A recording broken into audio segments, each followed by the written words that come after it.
Municipal commissioner Arun Mahesh Babu જાતે હાથમાં ઝાડુ લઈને સફાઈ અભિયાનમાં જોડાયા અને રસ્તાને સાફ કર્યો। લોકોને એક સ્પષ્ટ સંદેશો આપ્યો કે વડોદરા શહેરને સ્વચ્છ રાખવું એ આપણા સૌની જવાબદારી છે।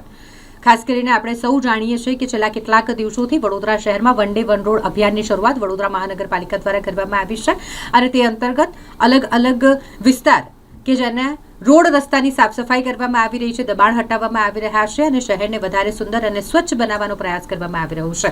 તે જ અંતર્ગત આજે પોતે મ્યુનિસિપલ કમિશનર અધિકારીઓ સાથે અને સફાઈ કર્મચારીઓ સાથે પહોંચી ગયા હતા રેલવે સ્ટેશન ખાતે। રેલવે સ્ટેશનથી પંડ્યા બ્રિજ સુધીનો આખો જ માર્ગ જેને પણ વન ડે વન રોડ અભિયાન અંતર્ગત સાફ સફાઈ કરવામાં આવી રહી છે। સાથે જ વડોદરા શહેરના રેલવે સ્ટેશનના આસપાસના વિસ્તારને સ્વચ્છ રાખવા માટે કડક આદેશ અધિકારીઓને આપ્યા છે। તેમણે સ્પષ્ટ શબ્દોમાં અધિકારીઓને આદેશ આપતા કહી દીધું છે કે રેલવે સ્ટેશનની આસપાસનો વિસ્તાર સ્વચ્છ રાખો અને દબાણ મુક્ત રાખો। અહીં જે લારી ગલ્લાના દબાણો આસપાસ થઈ ગયા છે તેને અત્યારે દૂર કરવામાં આવ્યા છે અને ફરી ન થાય તેનું ધ્યાન રાખવા પણ કડક આદેશ આપ્યા છે।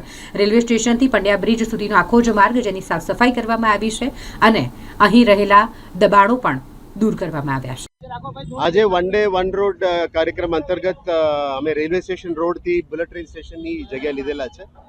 આ ખાસ આપણા માટે બહુ ઇમ્પોર્ટન્ટ છે। આ ફ્યુચરમાં આ રોડને અમે બહુ સારી રીતે પણ ડેવલપ કરવાના છે।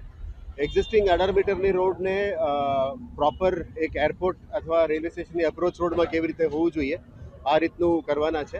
એટલે રેલવે સ્ટેશનની બહારથી લઈને બુલેટ સ્ટેશન સુધીનું જે આખું છે ઓલમોસ્ટ 2 કિલોમીટરની આજુબાજુ છે, 2.3 કિલોમીટર્સ।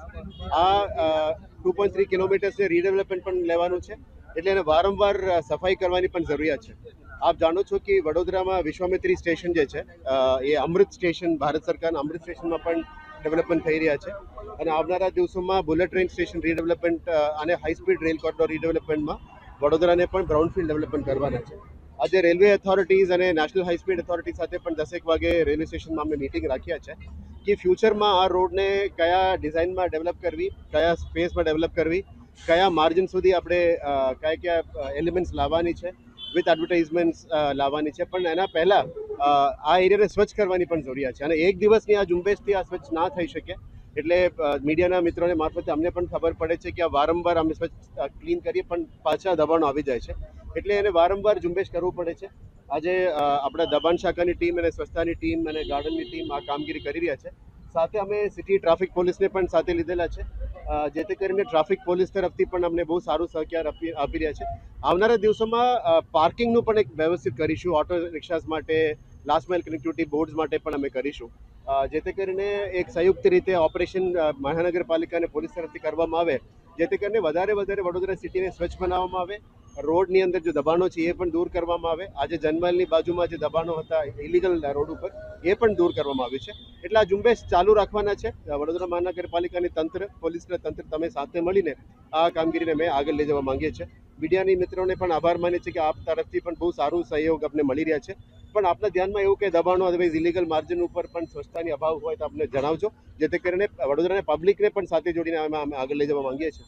આવનારા દિવસોમાં આ કામને સારી સુંદર બનાવીને વડોદરાને સ્વચ્છ બનાવવા માટે અમે મહેનત કરીએ છીએ।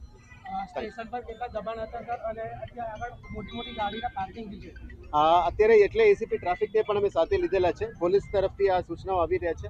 આવનારા દિવસોમાં પાર્કિંગ લાઇન્સ પણ માર્ક કરીશું, મોટા જે પાર્કિંગ સ્પેસીસ છે એનું પણ જાહેરનામા કરીશું, એટલે ટ્રાફિક એન્જિનિયરિંગ અને ટ્રાફિક પોલીસની ટીમ સાથે મળીને એ આપણને ગાઈડન્સ આપશે, એના પ્રમાણે અમે જાહેરનામા પણ કરીશું। પણ જે ટેમ્પરરી દબાણો છે એ દૂર કરવામાં આવી રહ્યા છે અને આવનારા દિવસોમાં પરમનન્ટ પાર્કિંગ માટે પણ વ્યવસ્થા